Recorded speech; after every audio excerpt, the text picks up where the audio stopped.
So if you look at this chart here, we've got the critical wet bulb temperature, which is the upper limit of temperature, humidity survival of the human body. And over here, we've got various temperature humidity combinations. The theoretical limit for wet bulb temperature is 35 degrees Celsius at 100% humidity. And that's based on the physiology of the body. But in practicality, with perfectly healthy people, studies have been done, and the wet bulb temperatures at which core body temperatures start to rise, which would lead to heat stroke and the heat exhaustion and heat stroke and death, in a matter of 6 hours, say. So this study was done. It's much lower than 35 and 100%. So here we have a bunch of different conditions where the wet bulb temperature is actually about 30.6 degrees Celsius was the number found in the study with healthy individuals, young people. So they tried 66% relative humidity and 36 degrees Celsius. That gives you a wet bulb temperature of the 30.6. Okay, at 38 Celsius and 61% humidity, we had that wet bulb temperature here as well. And also at 40 degrees Celsius and 50% humidity, we reached the wet bulb temperature. Now, when you go to higher temperatures, you don't need as much humidity, and the wet bulb temperature actually drops. So the limit of human survivability actually drops. So at 44 Celsius and 29% humidity, it's somewhere about, it's just less than 29, maybe 28 and a half. It's down to about 27 when you go to 47.3 Celsius and 20% humidity, and at 50.6 degrees Celsius, 13% humidity, the wet bulb survivability limit is lowered even more so to about 26 degrees Celsius. So this is very key. I'm going to talk about uninhabitable regions of the planet.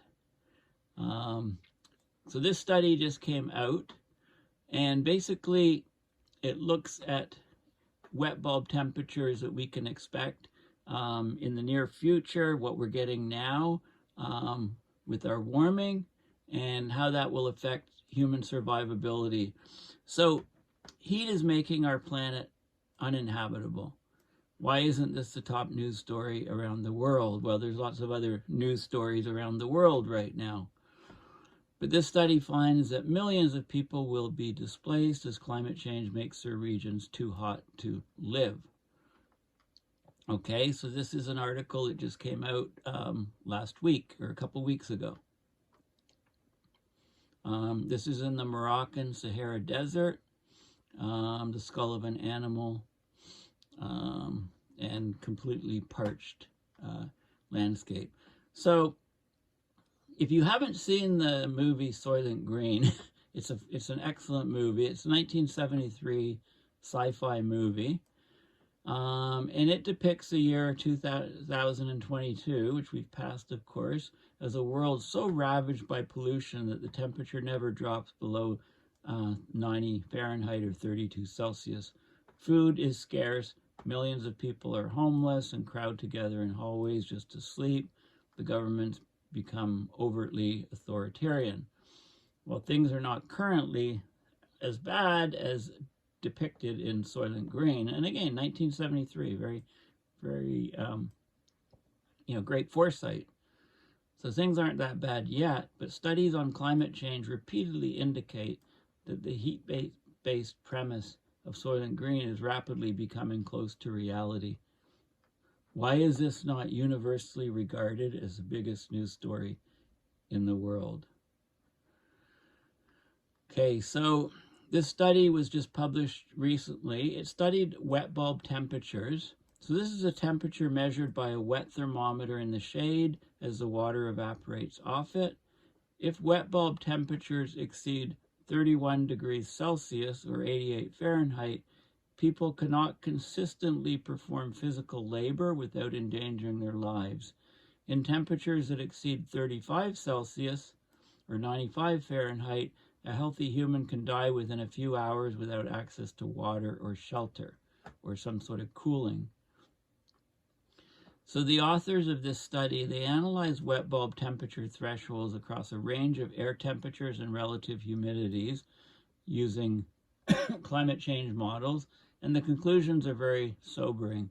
Some of the most populated regions on the planet, typically lower middle income countries in the moist tropics and subtropics, they violate this threshold well before 3 Celsius of global warming above pre-industrial.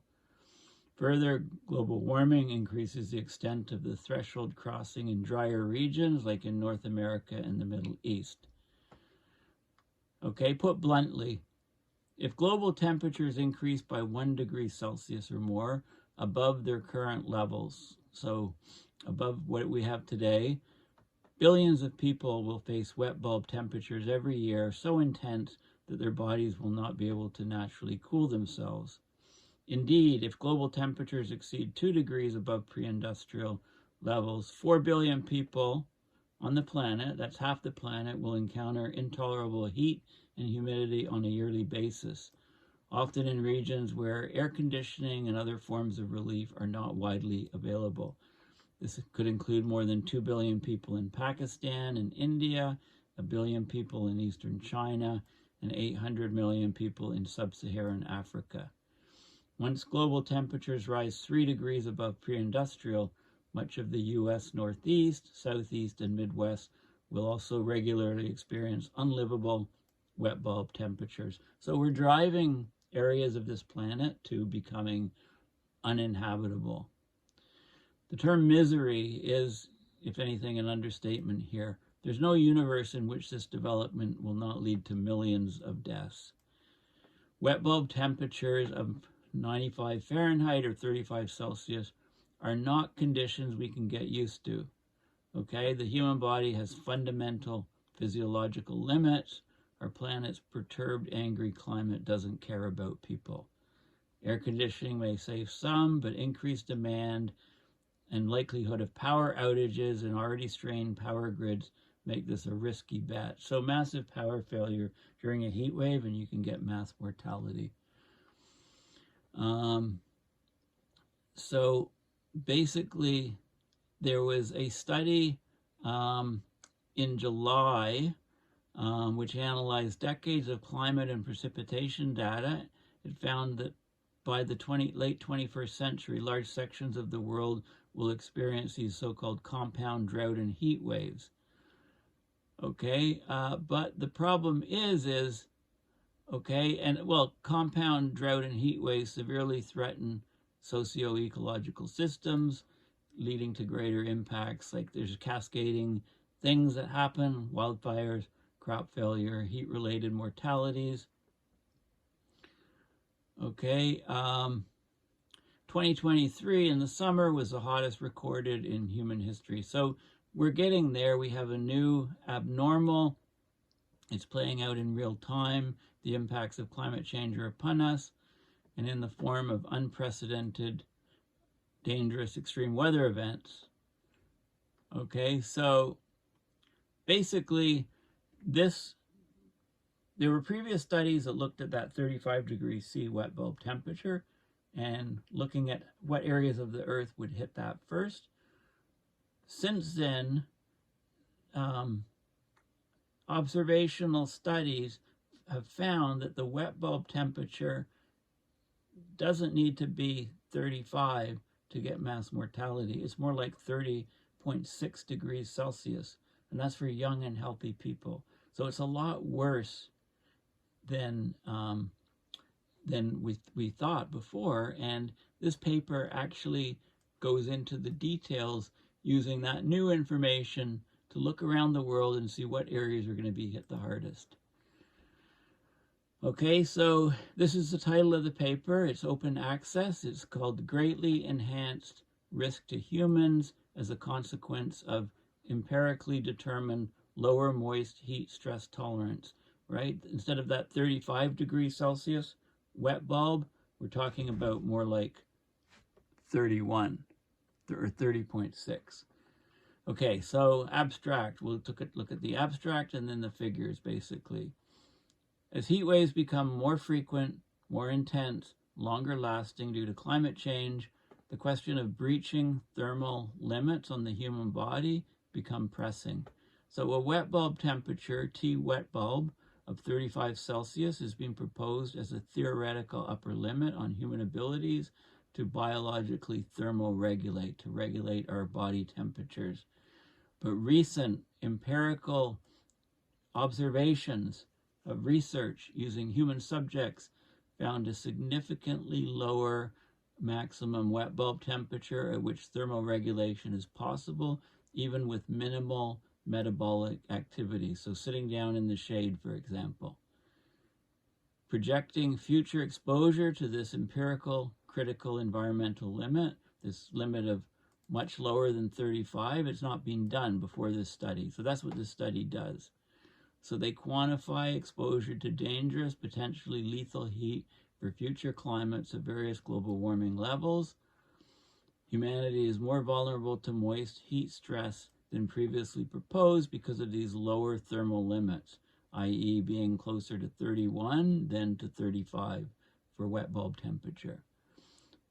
Limiting warming to under 2 degrees Celsius would nearly eliminate exposure and risk of widespread uncompensable moist heat waves, so we couldn't compensate for them. And a sharp rise in exposure occurs at 3 degrees Celsius of warming, so it's highly nonlinear, it spikes up. Parts of the Middle East and the Indus River Valley in India experience brief exceedances with only 1.5 C of warming above pre-industrial. More widespread but brief dangerous heat stress occurs in a +2 degree climate, including in eastern China, sub-Saharan Africa. The U.S. Midwest emerges as a moist heat stress hot point in a 3 degree climate. Okay, so in the future, a near-term future, moist heat extremes will lie outside the bounds of past human experience and beyond current heat mitigation strategy for billions of people. This is a big deal. While some physiological adaptations from the thresholds may be possible, additional behavioral, cultural, and technical adaptation will be required to maintain healthy lifestyles. Okay, so, a couple of things I want to point out too is, so we've risen about 1 Celsius. Well, this is out of date. It's more like 1.2, and over the next year, it's going to be more like 1.5. Temperatures are projected to increase, another 1 to 6 degrees by 2100, depending on the model used and the amount of emissions. So these increase in mean temperatures, this is really the dry bulb temperatures. When we talk about temperature and don't mention wet or dry, those are assumed to be dry bulb temperatures. So heat waves have become more severe, frequent, and prevalent, and that's expected to continue, of course. Okay, but because of the lower resilience of the human body to heat, to wet bulb, more like to be at 31 Celsius instead of 35. You need to look at, how that's going to affect humanity in the future. So heat is the leading type of weather fatality in the United States already.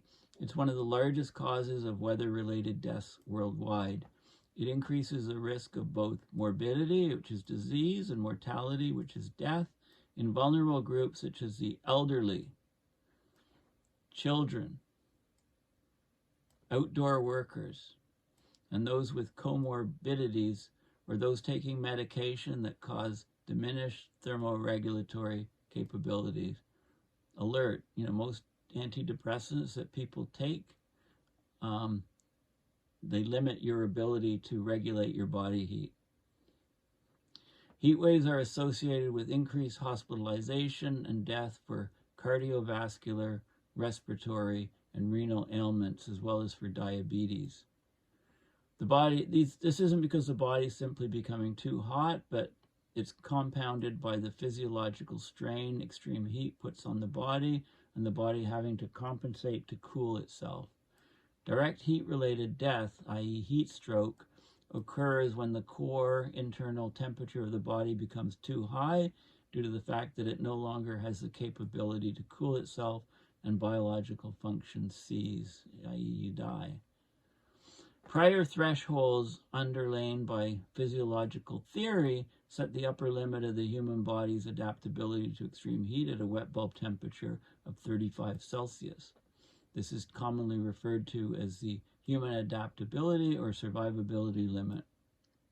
All right, so wet bulb is a measure of the moist enthalpy heat in the atmosphere, so it's thermodynamic equivalent to other proposed moist heat stress measures. Okay, so the original pioneering work by Haldane found TW, wet bulb temperature, as being a useful measure in the description of human heat stress, because a sweat-covered human body acts much like the wet wick of a wet bulb thermometer. Now, optimal human core body temperature is 37 Celsius, and that's the internal core body temperature, and that heat, to remove heat from the core of the body to the periphery, to the skin, means the skin temperature is 35 Celsius. Okay, and then that's rated out. So when the external temperature is the same as the skin temperature, obviously sweat on the surface of the skin will not evaporate, and that's why that's a theoretical limit.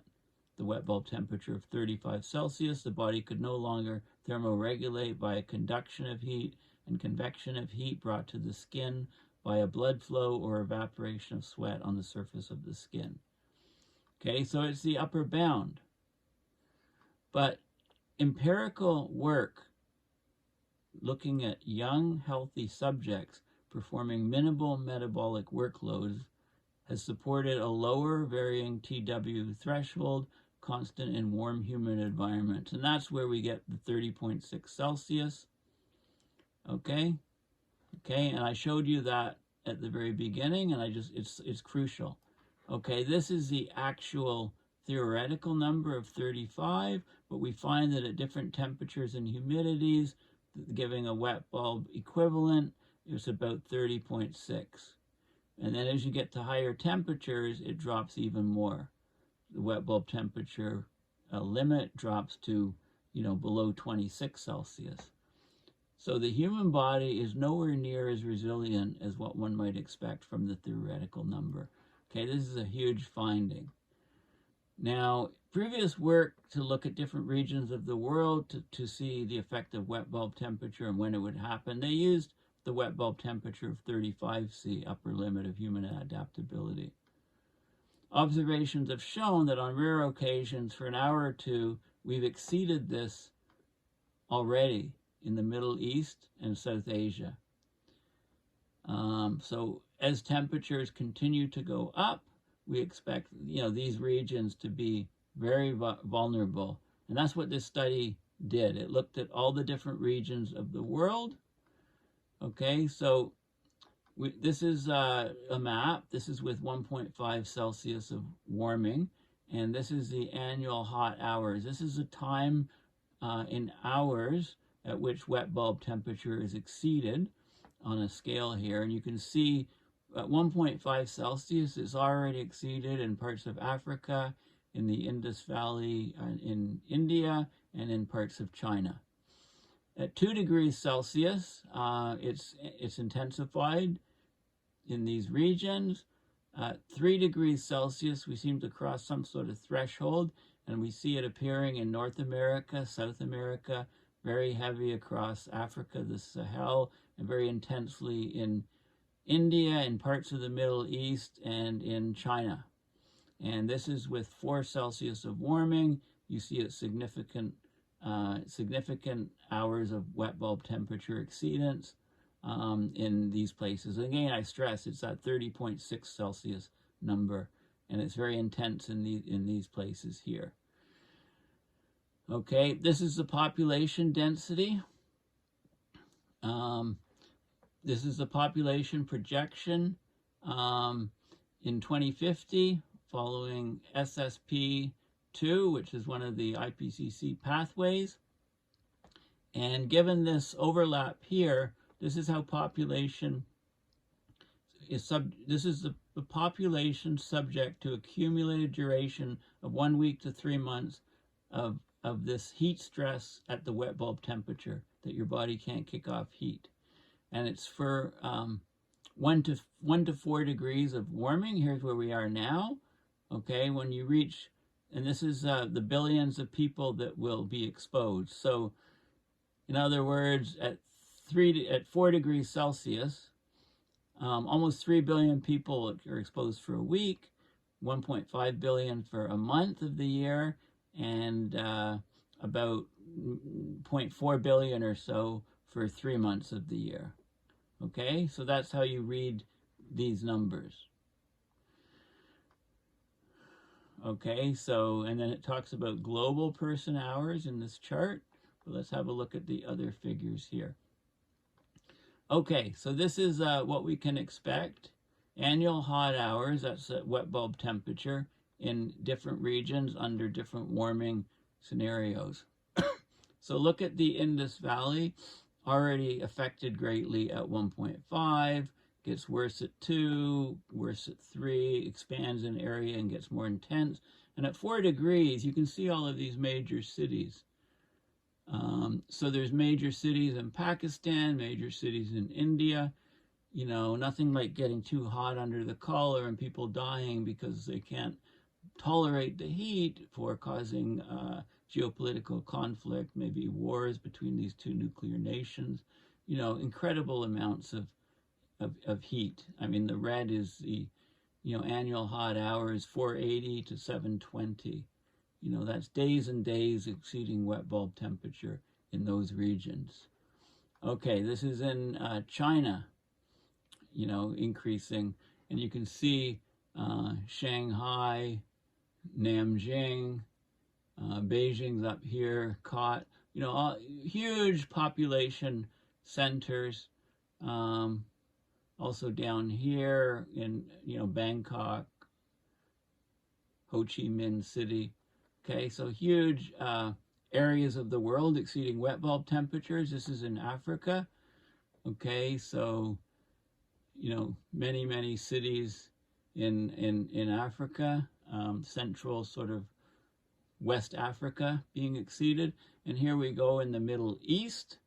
And you can see, you know, these areas are along coastlines mostly because the ocean temperature, when it reaches above 31 Celsius, then that will do, you know, bring the land temperatures at 100% humidity over 31. So it's regions near the ocean. And so look at, you know, Mecca's in there. So we've got Saudi Arabia here. We've got Yemen. You know, look at all the coastal regions. I think Al-Hudaydah is the worst, you know, right on the coast here. Aden. Dubai is hit hard. You know, all these regions here, United Arab Emirates, right? Iraq, here, like all these different areas being hit very, very hard. And this is the North America. So, you know, about 3 degrees Celsius, it starts to kick in and kick in even more here. Now, you have to be careful because, you know, those are global temperatures they're talking about, right? But there's regional temperatures. The land warms up much faster than the oceans. Northern hemisphere, you know, higher latitudes warm up faster. So all those factors need to be considered. But basically, large population centers will become uninhabitable, you know, for periods of time, getting longer and longer as the warming increases. So this is annual hot hours for major cities in the world at the different temperature levels. You know, we're already basically here. Okay, so you've got Delhi, India, you've got Lahore, Pakistan is high. Saudi Arabia, Dammam, Dubai, Aden, Al-Hudaydah in Yemen is the highest. You've got Iran here, Bandar Abbas. And this is only at 1.5. So look what happens here. You know, Al Hudaydah. 1.5, 2, 3, and 4. This is 2,407 hours. Right? So this is, you know, this is, if it's 8 hours a day, that's for 300 days of the year. Right? You know, if it was that temperature all day and night, you'd have 100 days, right? But it's not. If it's a third of that, you'd have 300 days. 300 days exceeding wet bulb temperatures. People won't be able to live in this city without being inside with air conditioning. They go out and try to work. How do you go out and work and try to build a building or whatever? People will definitely have to wear what I call a chill suit, you know, some water-cooled suit to live and work outside. Okay, this is person hours in billions. Globally at the different, you know, when we're exceeding these wet bulb temperatures, it's for 1 to 4 degrees Celsius of warming. Okay, so, you know, we got global, South Asia, East Asia. You know, look at North Africa, Middle East, and North America. So this is a global warming target. So if we, you know, when we hit 3 or 4, we're going to get mass numbers of people not being able to live in their cities, being able to go outside, basically. At 4 degrees Celsius of warming, the worst case scenario is Al Hudaydah in Yemen. It would experience threshold exceedance of 300 days a year, assuming 8 hours of day for the worst heat. Again, assuming even spread, every day in the year would exceed at least 6 hours of threshold exceedance. This would obviously be non-conducive to outdoor activities, occupational or recreational, for any extended period of time. Reliance on indoor air conditioning would become necessary to remain heat healthy. These periods of time correlate with projected core temperature increases associated with the clinical definition of heat stroke. Okay, if mitigation efforts are not taken, it's likely that heat-related deaths will significantly increase due to both direct and indirect effects of the heat. Even if indoor cooling is accessible, a quality of life shift would occur, since the majority of a person's time will have to be spent inside in order to survive. During an extended period of extreme heat in Pakistan in the spring of 2022, the wet bulb temperatures reached as high as 33 degrees Celsius in Jacobabad, sometimes referred to as the hottest place on Earth, on multiple days.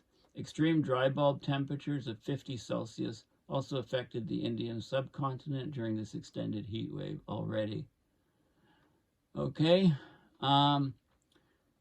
you know, there is some, what's interesting is there is some physiological acclimatation to heat stress.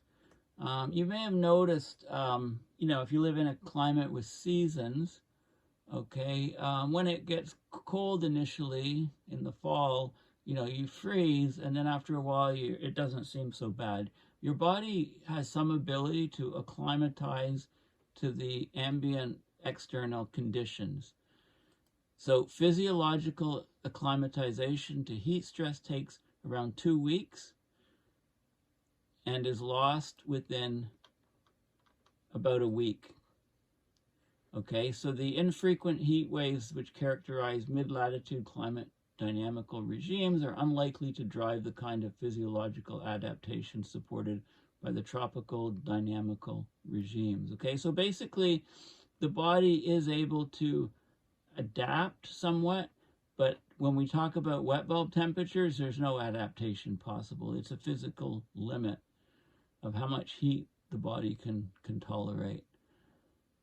Okay, so there's lots of stuff here about hazards and risks and heat waves in the global south being worse, and the global south has had the smallest effect on anthropogenic climate change, so the ideas of climate justice and so on. But basically, I mean, there's not a lot we can do when the heat exceeds that wet bulb temperature. You pretty much have to be, you either have to be inside under air conditioning.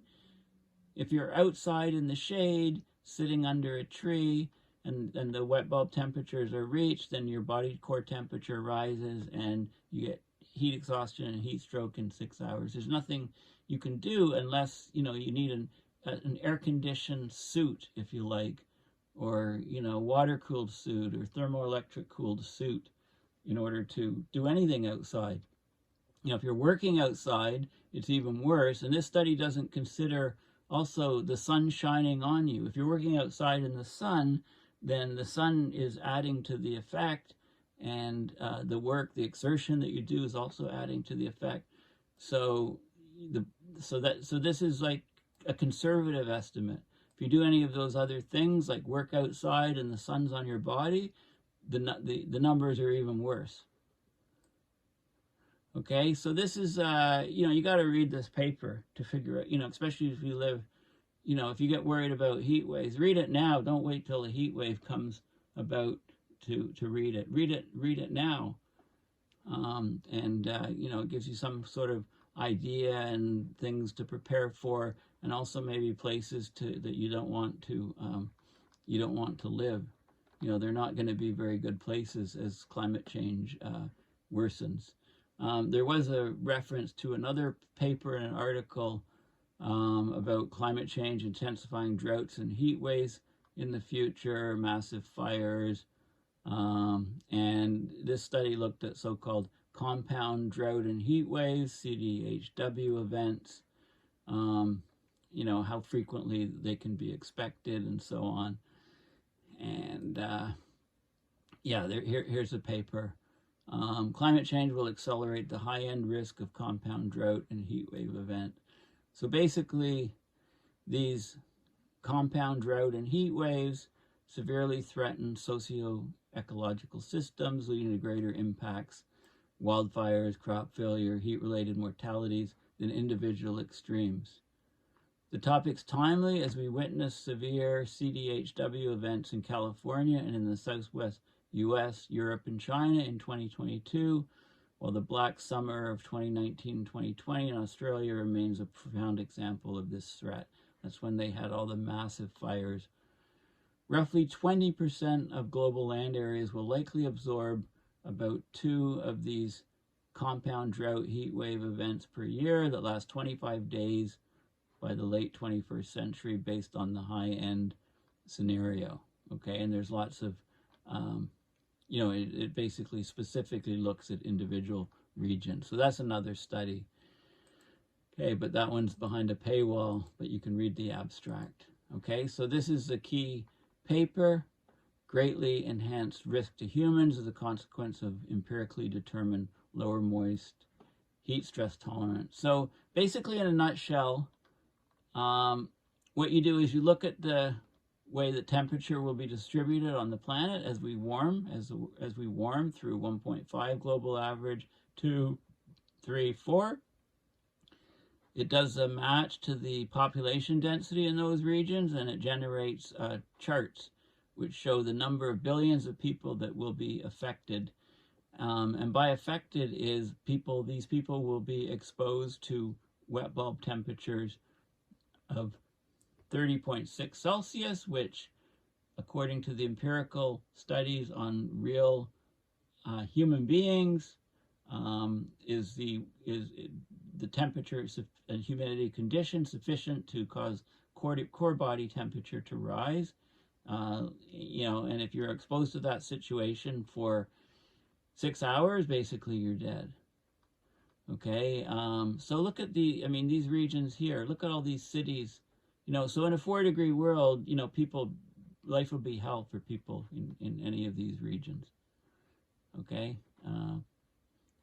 so sorry the news isn't better, but it is what it is.